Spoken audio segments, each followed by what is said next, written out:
Too many devices. No, George. Ooh.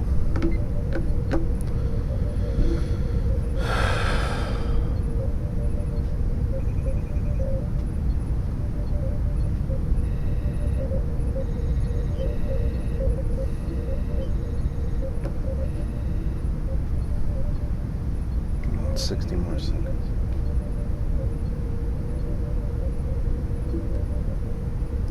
Maybe.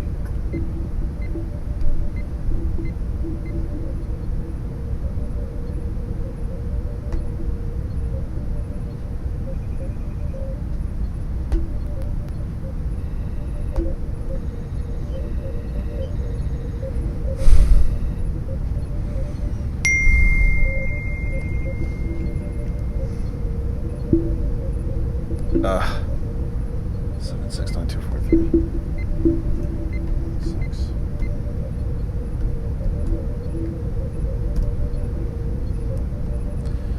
Okay.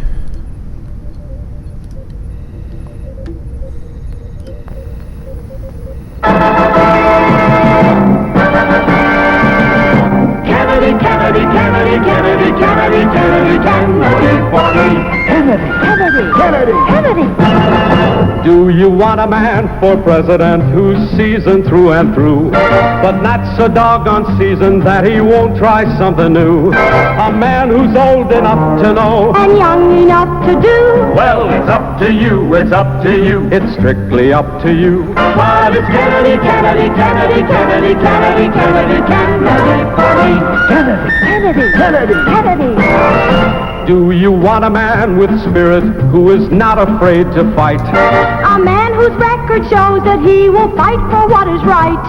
A loyal man who'll bring the job a fresh new point of view. Well, it's up to you, it's up to you. It's strictly up to you. 'Cause it's Kennedy, Kennedy, Kennedy, Kennedy, Kennedy, Kennedy, Kennedy for me. Kennedy, Kennedy, Kennedy, Kennedy. And do you deny to any man the right he's guaranteed to be elected president, no matter what his creed? It's promised in the Bill of Rights to which we must be true. So it's up to you, it's up to you. It's strictly up to you. And it's Kennedy, Kennedy, Kennedy, Kennedy, Kennedy, Kennedy, Kennedy for me. Kennedy, Kennedy, Kennedy, Kennedy. Do you like a man who answers straight, a man who's always fair? We'll measure him against the others, and when you compare, you cast your vote for Kennedy and a change that's overdue. So it's up to you, it's up to you, it's strictly up to you. Yes, it's Kennedy, Kennedy, Kennedy, Kennedy, Kennedy, Kennedy, Kennedy for me. Kennedy, Kennedy, Kennedy, Kennedy, Kennedy, Kennedy,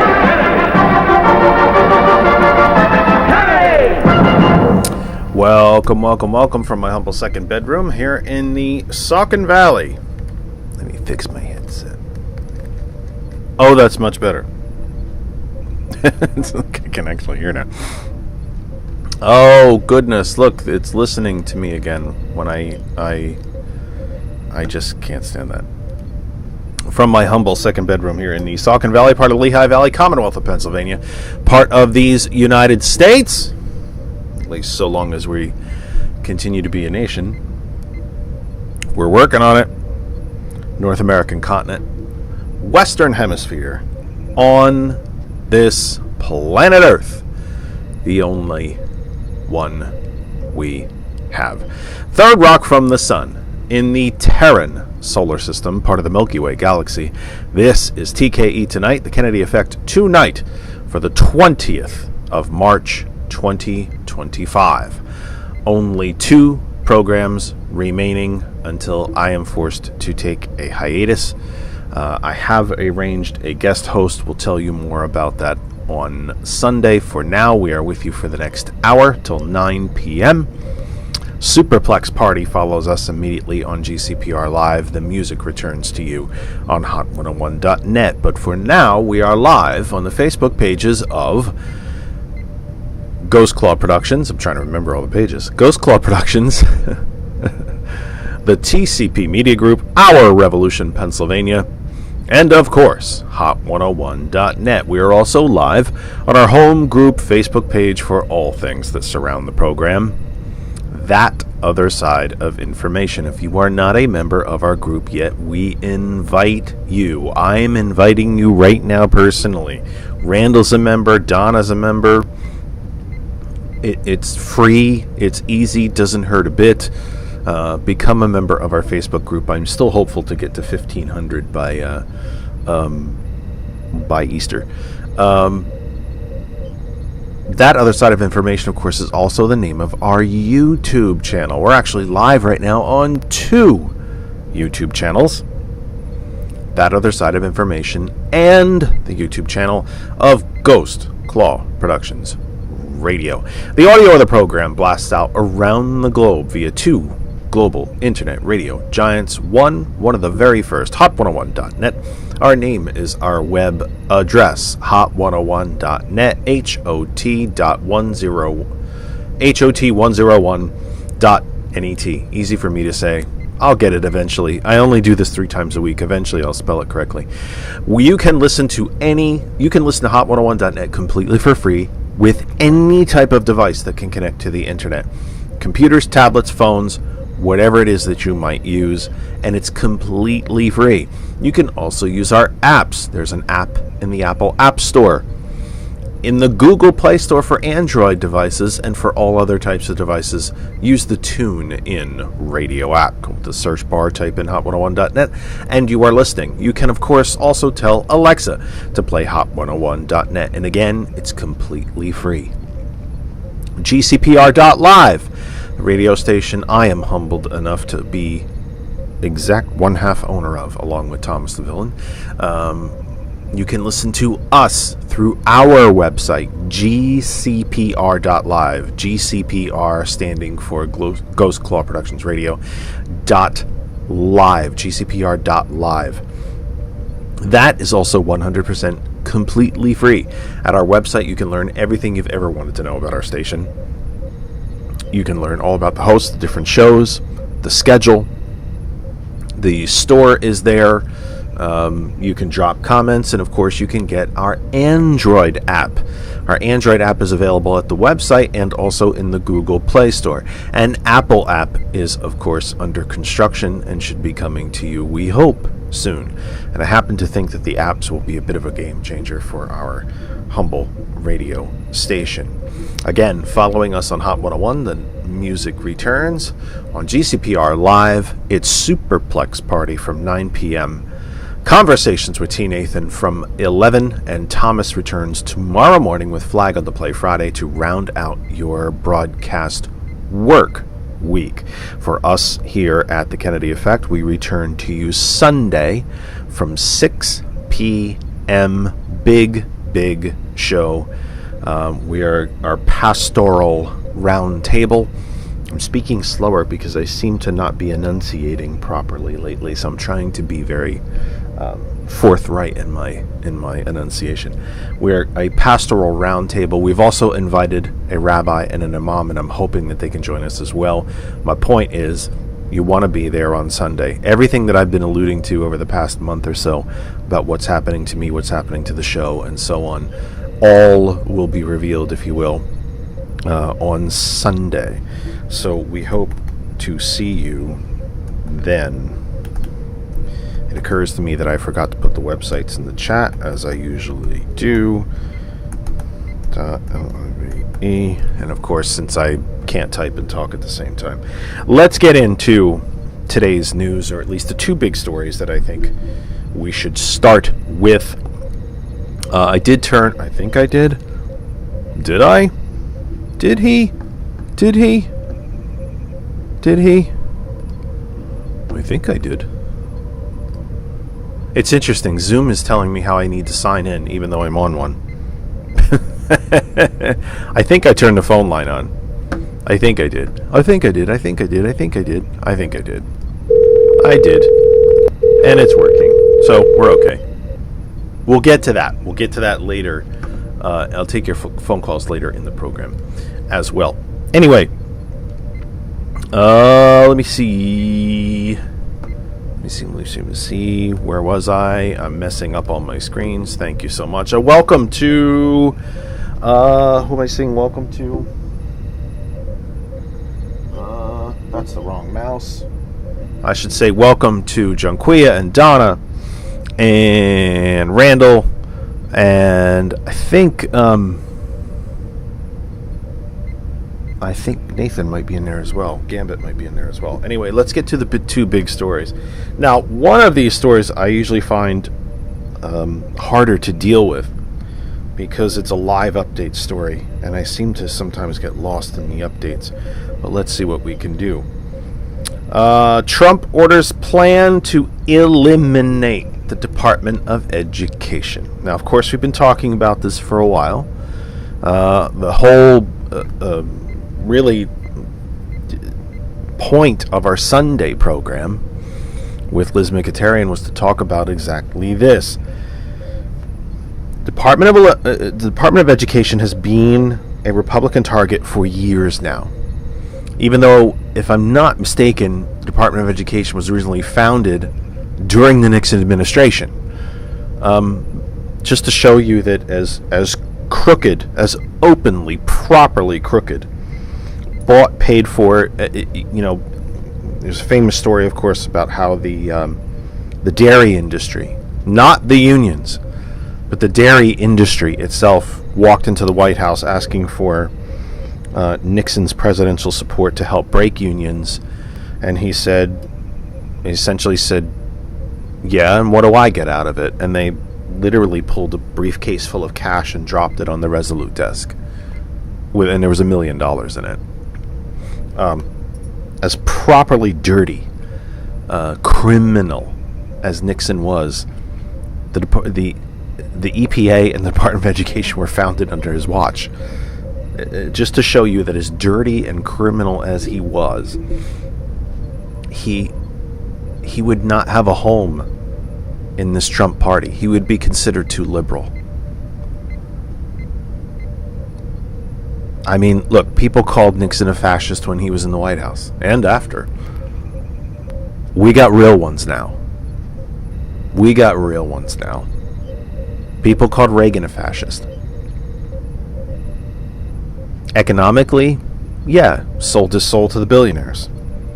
Foreign policy, not a chance. He wouldn't give the Soviet Union an inch.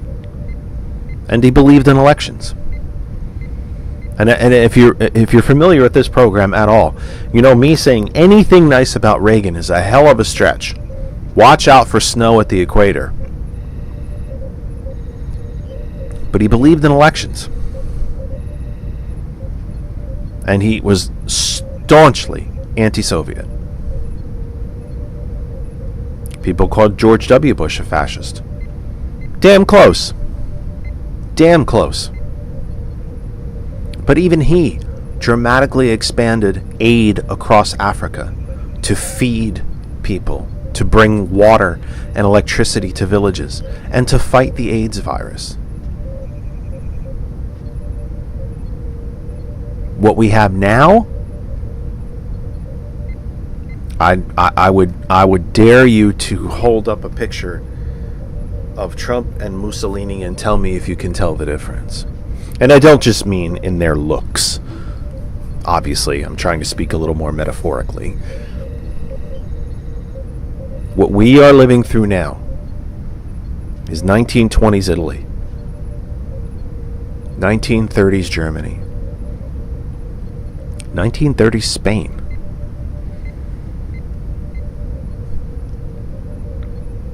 Hungary, currently, and starting about a decade ago. Russia, following the resignation of Boris Yeltsin. That's where we are right now. A welcome and a hello to Jeremy. And Jessica's in here as well. Thank you for being here. I try really hard to say welcome literally to every single human being that I see pop in here, because it's us. We're a family here. It's about you and I. It's about, well, no, it's not just about you and I. I probably said that wrong. I think you get my point. It's about all of us. So I like to try to recognize everybody when I see a name pop in. Let me get to this article. We talked our entire Sunday program about this, and now here it comes. Straight from the pages of Project 2025. Trump lies about a lot of stuff. And I really didn't want to just use the word stuff. He lies about a lot. Among the lies that he tried to convince you of during the campaign was that he had nothing to do with Project 2025. Shocker, he lied to you. His name appears in the document on average every 3 pages. It appears in the document over 300 times in a document that is 912 pages long. On average, every 3 pages, the document mentions Trump by name. He tried very, very hard to convince you he knew nothing about it. Most people knew better. Many of the people who voted for him knew better and voted for him anyway. Captured in the pages of Project 2025 is the elimination of the Department of Education. And by the way, the Department of Education has long been a target of the right wing, of rich people and billionaires, because they don't want to pay for it. And because they don't want poor black kids from an inner city to get an education. They want them dumb and desperate. They make cheaper labor. Dumb, desperate people make cheap labor.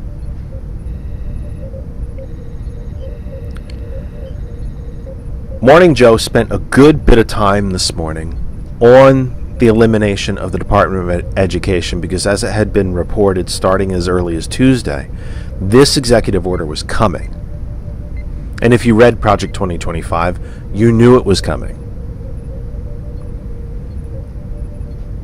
And in yet another example of how the media fails us on a consistent basis, even with all of the hand-wringing and fist-pounding and raised voices and arched backs and truly smart, politically connected, politically astute, decent human beings that still guessed on Morning Joe, the real point of the end of the Department of Education was, of course, skipped over. As we talked about on Sunday with Liz Mkhitaryan, she, of course, being the founder of the national group Stop Moms for Liberty, the Department of Education is not being shut down just so the money that it spends can be block granted to the states.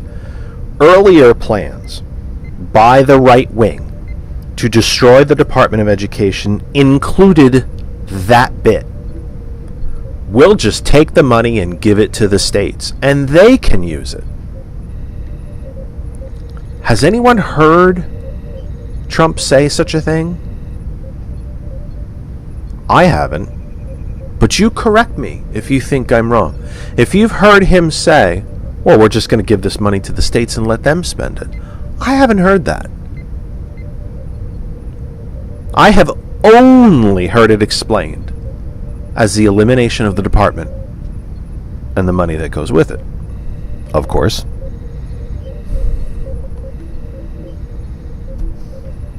I think one of my computers is quitting on me. I'm trying to watch the YouTube and the Facebook right here and keep up with, but it appears my MacBook is kind of crapping out on me. I think because it's dead. Somebody who also works up here in the office unplugged it, and it's dead. I should give up on this, but let me try to do it really quickly if I can, and see if it comes back to life. Anyway, so that's what we want to read about here. Somebody mentioning on YouTube that the stream is delayed. Yes, there is I think there's a 10 to 20 second delay going from this studio out through the various services. Even though all of this moves at the speed of light, it still has some places to go. Nothing I can do about that. That delay comes from YouTube, not from me, because I have it set up for 0 delay, actually. As well as the audio, I have set up for 0 seconds delay. Terrestrial radio, by the way, they can delay up to a minute and a half, just in case somebody drops an F-bomb occasionally.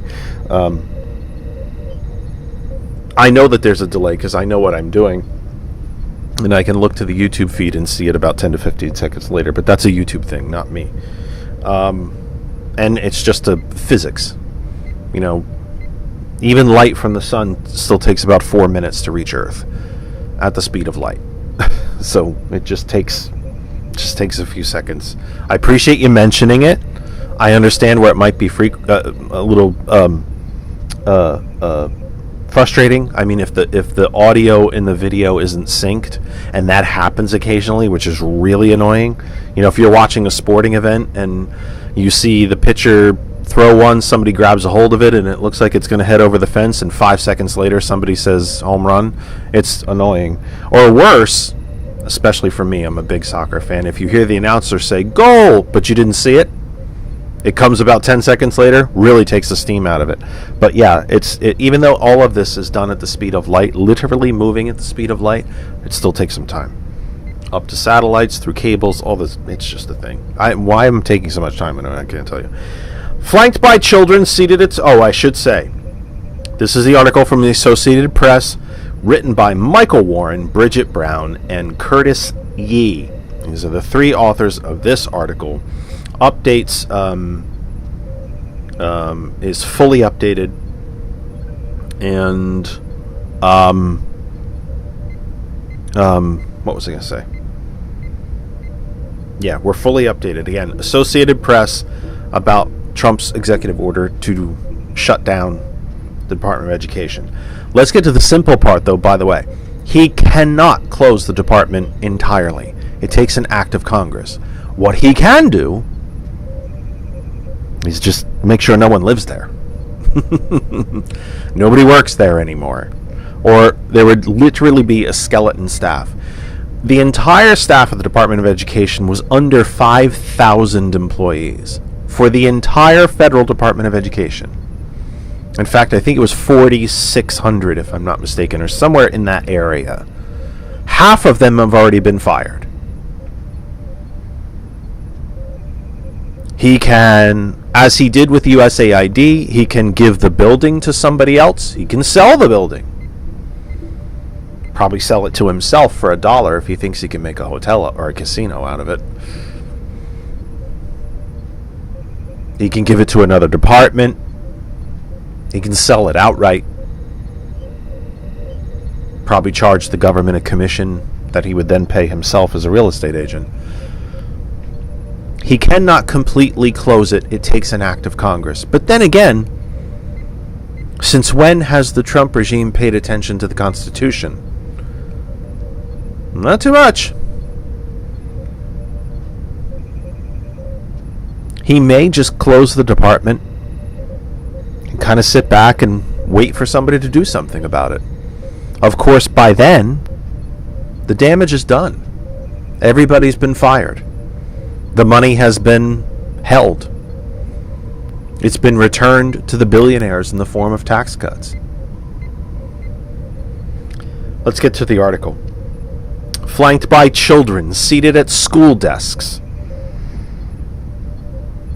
Because God knows, never a bad time to use kids as a prop, huh? If you do that and you put it on video, you get arrested. You know what I mean. Flanked by children seated at school desks. Donald Trump signed an executive order Thursday aiming to eliminate the U.S. Department of Education, advancing a campaign promise to eliminate an agency that's been a long-time target of conservatives. We have to stop using this term conservatives. There's nothing conservative about these people. They're fascists. On the political scale, left to right, There's a hell of a lot of space between conservative and fascist. Make no mistake. A lot of space. A lot. I have no problem with genuine conservatives. Eisenhower conservatives. Who think maybe the states can do things better than the federal government. Who think that maybe a private industry can do this thing or that thing better than government itself. I relish those discussions. They're healthy. They're good for the country. They're good for each of us when we have such discussions amongst ourselves, one-on-one or in small groups. We all grow from them. But the folks that are in charge now are not conservatives. They're not Republicans. They sure as hell aren't patriots. They're fascists. We are a fascist nation. We almost made it to 250 years. We didn't get there. We just didn't get there. I wonder why it shut down on me. Kind of watching. Just trying to save my laptop here. Let me read on, shall we? Trump said the agency will maintain control of federal student loans and Pell Grants. He doesn't need a lot of people to do that. Why does he want to keep control of that? Because the government makes money off of it. Big banks make money off of it. Notice what the agency will maintain. Originally, that's not what he had said. He said that the responsibility for loans would be moved to a different department. I would postulate the Department of Treasury. But I don't know that, obviously. I don't know that. But originally, he had said that the department would be completely shut down, and that any of the functions that he felt needed to be maintained would be sent to other departments. So this is a bit of a turn. Now, again, shocker.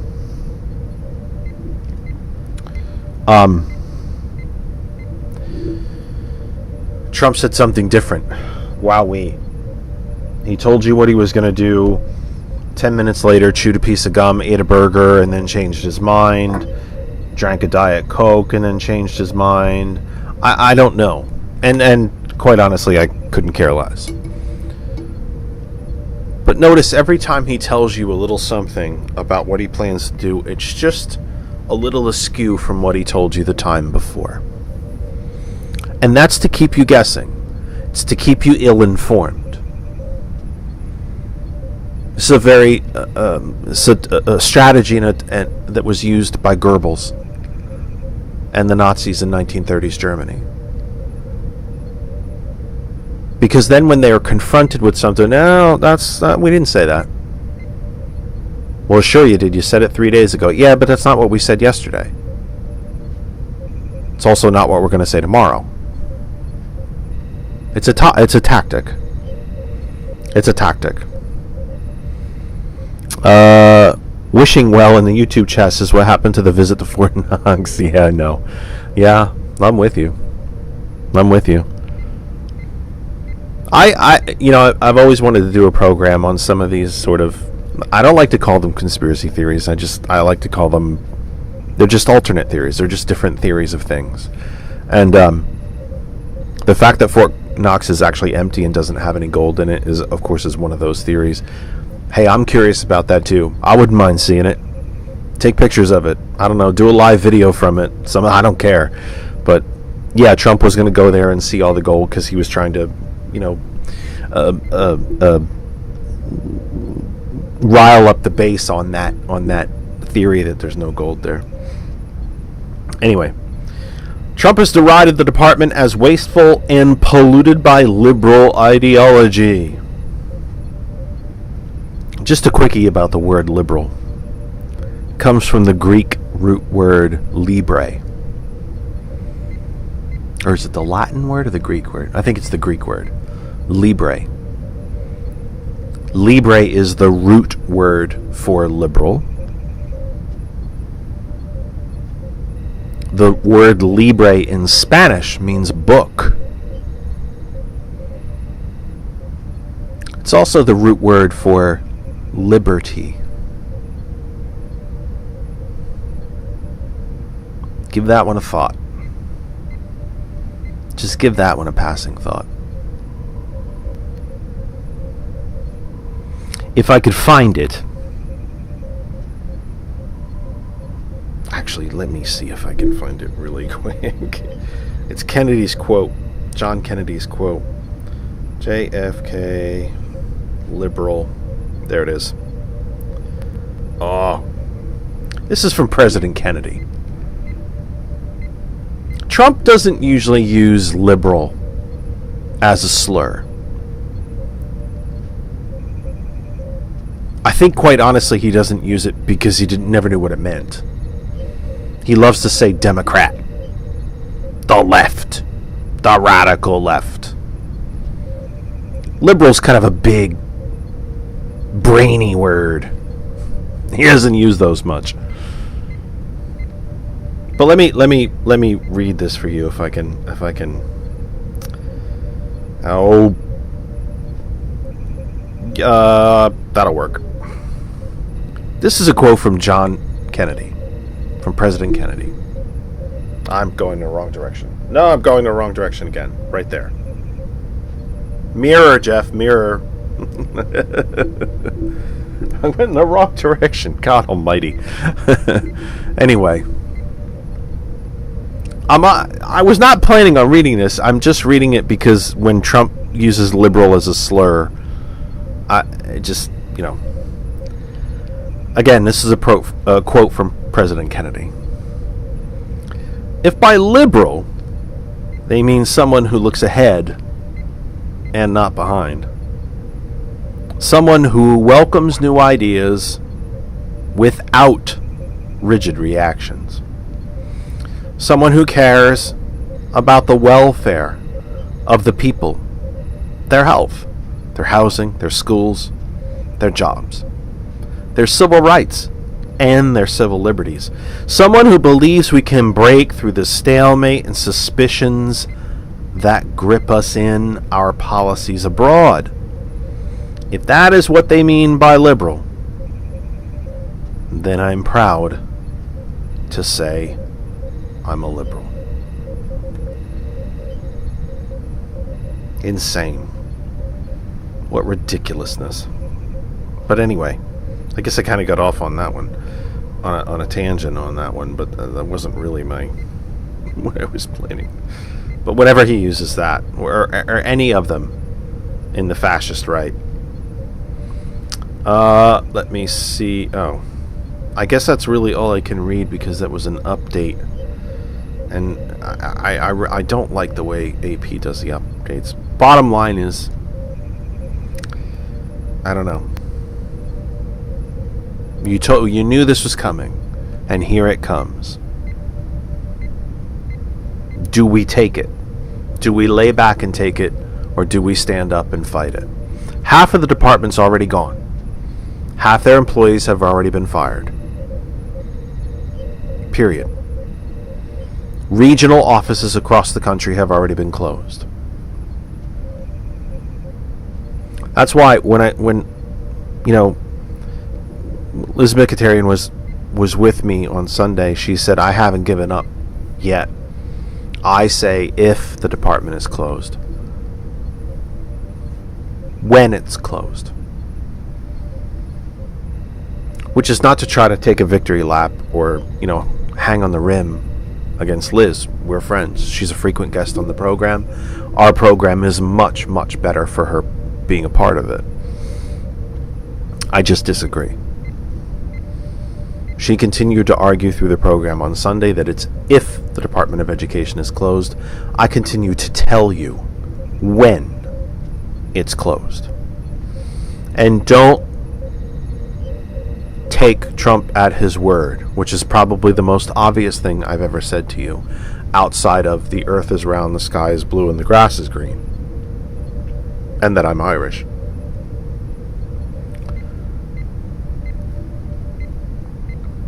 I still think the student loans will be moved into either the IRS or the Department of the Treasury. I can't fathom really keeping a couple dozen people in a small office in DC to monitor student loans. But remember why Trump wants to keep that part open.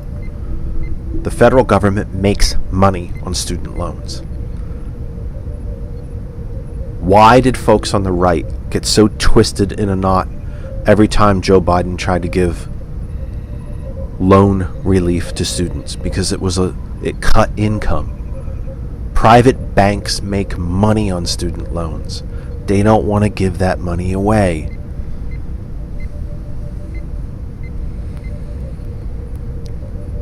Our second big story that we put in the header of the program is the continuing, deepening constitutional crisis. And look, when you're working each and every day just to survive, when every single dime that you bring in is used to keep you alive, and that's not hyperbole, by the way, that's a fact of life for 330 million Americans. You know, outside of the top 1%, the other 99% of us are paycheck to paycheck. Every dime we bring in is used to keep us alive. We spend it on food, or cars, or education, to keep keep a roof over our heads, clothes, everything. Everything. 100% of what we bring in is spent to keep us going.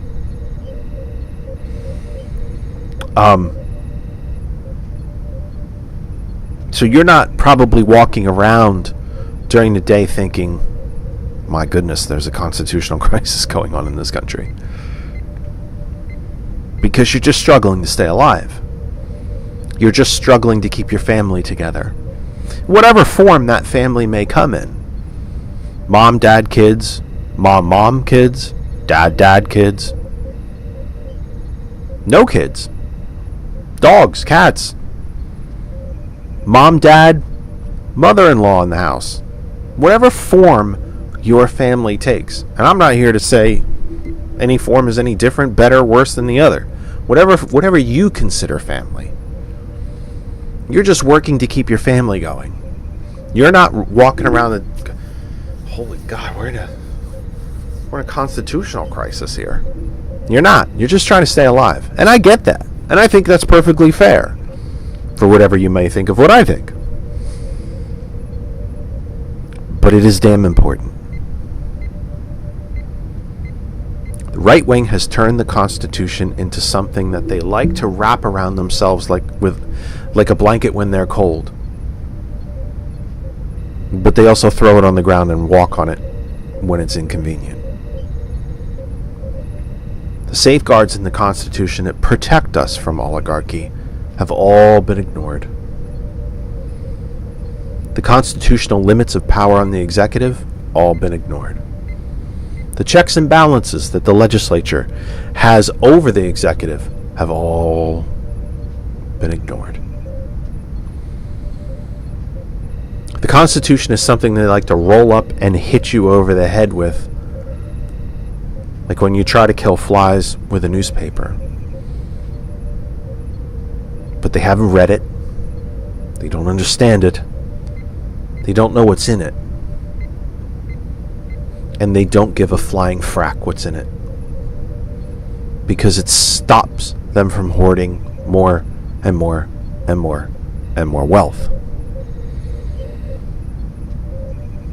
So from today in Constitutional Crisis, which I think we'll probably have to make a regular segment on the program. Hopefully Thomas is listening. Maybe he can make it a normal segment. Or, not normal. Regular. Not normal. Regular segment Regular is what I meant to say. Regular segment in the mornings as well. Today in Constitutional Crisis comes this. Headline from the Associated Press: Judge calls Trump administration's latest response on deportation fights, quote, woefully insufficient. This is written by Alana Durkin-Richer of the Associated Press. It's posted today. Dateline, Washington. A federal judge instructed the Trump administration on Thursday, today, to explain why its failure to turn around flights carrying deportees to El Salvador did not violate his court order in a growing showdown between the judicial and executive branches. U.S. District Judge Jeb Boasberg, and I really hope I'm saying that correctly, Your Honor. I hate butchering names. I think it's very disrespectful, but hopefully I'm saying it correctly. Demanded answers after flights carrying Venezuelan immigrants alleged by the Trump administration to be gang members landed in El Salvador after the judge temporarily blocked deportations under an 18th century wartime law. Boasberg had directed the administration to return the U.S. planes that were already in the air when he ordered the halt. Boasberg had given the administration until noon today, Thursday, to either provide more details about the flights or make a claim that it must be withheld because it would harm, quote, state secrets. The administration resisted the judge's request, calling it an unnecessary judicial fishing expedition. In a written order, Boasberg called Trump officials' latest response woefully inefficient. The judge said the administration again evaded its obligations by merely repeating the same general information about the flights, and he ordered the administration to show cause as to why it didn't violate his court order to turn the planes around, increasing the prospect that he may consider holding administrations in contempt of court. The judge has every right in the world to hold people in contempt of court. He has no enforcement mechanism. His contempt order could actually order Department of Justice officials to be jailed. But this is Trump's Department of Justice. It's his FBI. It's his U.S. Marshal Service. Which one of those is actually going to arrest a member of the Trump administration? The answer is none. Because we now live in a fascist regime. Do you see how this all ties together and how it all works? The Justice Department has said the judge's verbal directions did not count. That only his written order needed to be followed, and that it couldn't apply to flights that had already left the U.S. A Justice Department spokesperson said Thursday that it continues to believe the court's superfluous questioning of sensitive national security information is an inappropriate judicial overreach. Now, Attorney General Pam Bondi, 4 words I never thought I would say in a sentence in a civilized society, went on Fox News, of course, because you don't go anywhere else. You might get a question. Somebody might disagree. Somebody might put a fact in your face. So she went on state media, fascist state media, and argued that the judge had absolutely no right whatsoever to question what the administration was doing. Now, Pam Bondi's not a dumb woman. She's a lawyer. She's a law school graduate. She's not a dumb woman. She knows goddamn well how the Constitution works. That's why she's so good at ignoring it.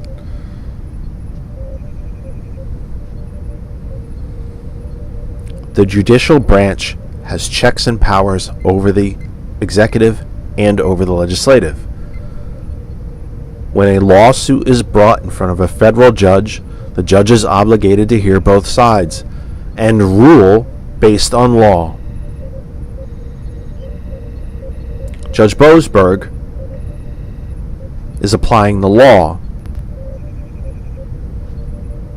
It is part of his job, his duty, to question both parties in a lawsuit. That means questioning the administration, the executive branch.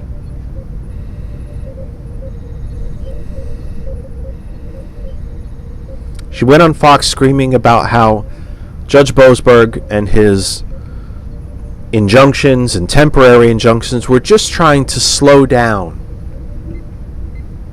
the Trump agenda. And here's the difference again between dumb and stupid. Pam Bondi's not dumb, but that's a stupid statement. That's what temporary injunctions do. They halt actions while the law, while the legality of what's being halted is examined.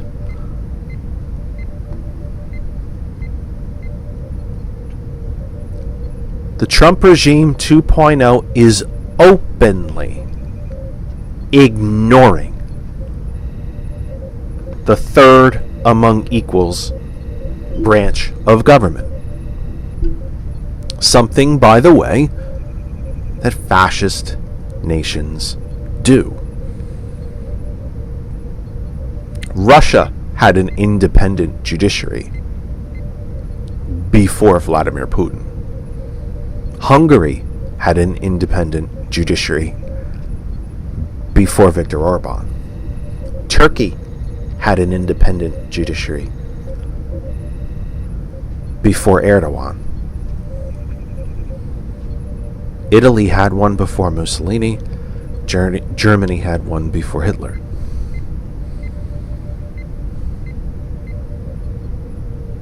Theoretically, we still have one. But the more the regime ignores it, the less and less powerful it becomes. Trump has called for impeaching judges that don't agree with him. There's no such standard in the Constitution or in law. There's another judge that I told you about, I think, on Tuesday, and I'm embarrassed to say that I have forgotten his name, that ruled against the administration in a different case, that Trump called for violence against him.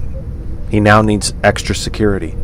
His home is under surveillance to protect he and his family.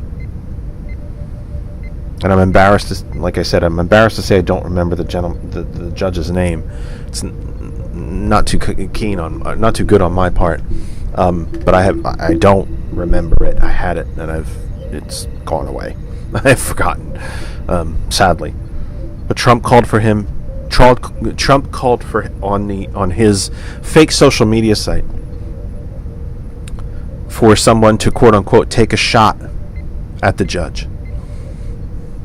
And so now he's surrounded by security. His home, his courtroom. We've seen this throughout history when totalitarian governments take hold. Assassinate the independent judiciary. Either literally kill them or figuratively kneecap them. And then again, Trump is a mob boss, or at least fancies himself a mob boss, so kneecapping is something he quite enjoys. Getting down on his knees, apparently, according to Stormy Daniels, is something he enjoys. Let's finish with this. We have about 10 minutes left. In the latest blow to Tesla, regulators recall nearly all Cybertrucks. This is written by Matt Ott of the Associated Press. It was posted today. U.S. safety regulators on Thursday recalled virtually all Cybertrucks on the road, the 8th recall of the Tesla-made vehicles since deliveries to customers began just 1 year ago. That's a recall about every 6 weeks. If you had one recall every other month, that would be 6 in a year. So 8 puts you at about, every 7 weeks. 6 to 7 weeks. A recall every 6 to 7 weeks. Would you, in your right mind, buy anything that had a recall on it every 6 to 7 weeks? A TV, a computer, a pair of jeans. But how many of these recalls have you heard about? Not just because you don't own a Cybertruck. I mean, recalls were a staple of the nightly news in the 60s, 70s, 80s, and 90s, in a pre-internet era, when it was the three big networks that you watched for your news. Recalls were a normal story. The National Highway Traffic Safety Administration's recall, which covers more than 46,000 Cybertrucks, warned that an exterior panel that runs along the left and right side of the windscreen can detach while driving, creating dangerous road hazard for other drivers, increasing the risk of a crash. If you have seen a Cybertruck, you know that it is nearly seamless on the outside. The panels, as I understand it,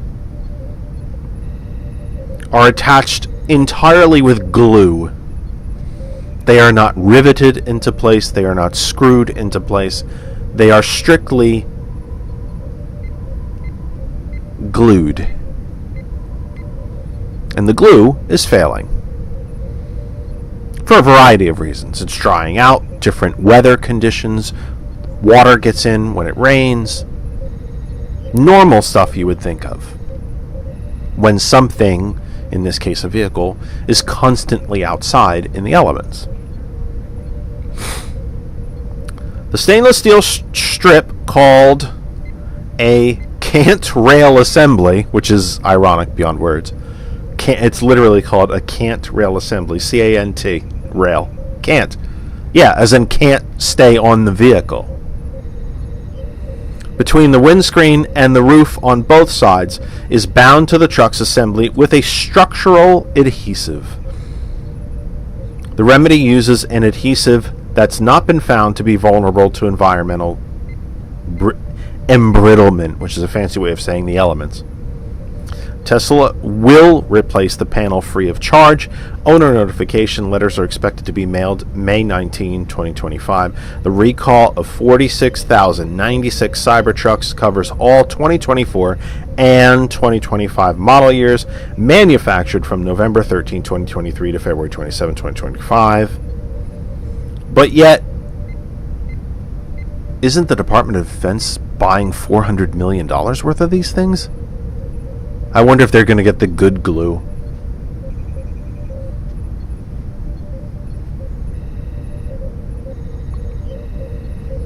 Musk is given a lot of credit for founding Tesla. He did not. In fact, he only owns 13% of the stock. But he's become a billionaire from it. He's lost about $90 billion in personal net worth with the decreasing stock price in Tesla.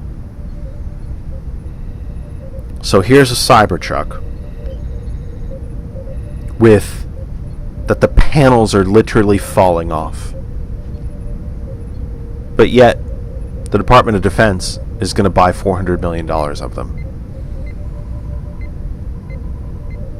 Can you imagine? Let's just say, for the sake of argument, I'm trying to think of somebody that they hate. Imagine if George Soros was the owner of Tesla. Can you imagine what the right wing would be doing right now? They'd be bending themselves in half. They'd be apoplectic. Can you imagine if Joe Biden, Kamala Harris, Barack Obama, Bill Clinton, John Kennedy simply ignored the judiciary? Can you imagine a fully democratic Congress, Senate and House, that completely acquiesced all of its powers and responsibilities to a democratic president? Can you imagine what the right wing would be doing right now? I think we all know the answer to that question. So why aren't Republicans in the House and Senate doing it? Because they're all part of the scam. They're all part of the grift. They're all making money from it. Their campaign war chests and personal pockets have been lined with billionaire money. They are employees. They are sheep. They are automatons, taking orders and executing orders, nothing more. There is no thought, there is no originality, there is no leadership, there is no plan, there is no guidance. They are simply doing what they have been told by their corporate and billionaire owners to do. And it's nothing more complicated than that. Nervous habit, yes. Biting my fingernails. Stress.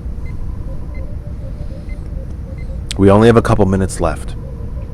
Let me first say this. Our program was proud to be sponsored by Smooth California. SmoothCA.online. You can create a healthy skin lifestyle with Smooth California. Why do I keep tripping over my own tongue and lips? I don't know what's happening to me. You can create, let's try that again, shall we? You can create a healthy skin lifestyle. Smooth California is a family-owned skincare formula whose main purpose is to promote a healthy skincare lifestyle. Smooth California is a healthy alternative to commercial products filled with chemicals and man-made additives that not only do damage to your skin, but your entire body as well. Smooth California products are tallow-based and made with 100% natural ingredients without zero preservatives and additives. Smooth California. We strive to make your skin healthy and smooth. SmoothCA.online. Smooth California. We will be back with you on Sunday for our big 3-hour program. Our last program for a while.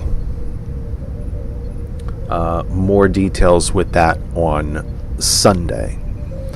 And Randall mentions in the chat that there are Democratic politicians that are on it. It's Democratic. Can you put the flippin' IC on the end? Please don't fall into the McCarthyism of Democrat. We're all smarter than that. Trump illegally fired the Democratic FTC, Federal Trade Commission commissioners. Correct, he did. The black shirts in Italy and brown shirts in Germany were the fascist ground troops. Trump has all the pardon January 6th. Criminals, Randall is correct. Wishing well on YouTube. Thank you, my friend, for being here. You don't have to thank me. I thank you. We don't have a program here without good folks like you. Please be a regular. If you are someone who watches Thomas in the morning, please start with us at night as well. Be a regular. You are always welcome here, even if you disagree with everything I tell you, or say to you, or share with you. You're welcome here. Exchange, debate, disagreement, it's healthy. It's American. It's small d democratic. We will be with you again Sunday.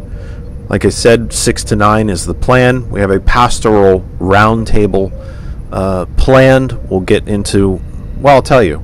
We're going to talk one of my favorite topics, which is the mix and crossover of religion and politics, but we're also going to talk about some lighthearted topics like life, death, the afterlife, what comes next. We'll be mixing that in as well. For everyone at Hot101.net, DJ Lex, DJ Earl, and the entire Hot101.net family, thank you for being here. We'll see you again Sunday night from 6 p.m. Eastern Time. For you all, the music returns right now. For everyone at GCPR, that's Thomas and Gambit and Gilbert and Gretchen and Jessica and the Hurricane Girls and the Help Desk and everybody at Hot 101, or at, oh my God, at GCPR.live. GCPR.live. Be with us again on Sunday. Superplex Party starts right now. And for all of you on our video streaming services, thank you for being here. We will see you again Sunday from 6 p.m. Please spread the word. I'd really love to have a big audience on Sunday as we really delve into some pretty heady stuff and some heavy stuff. You'll learn about what I've been alluding to for a month now about health and why I'm having to step away. Hoping that our guest host or the host that'll be filling in for me will be with us on Sunday as well. All will be revealed. So thank you all on our video streaming services.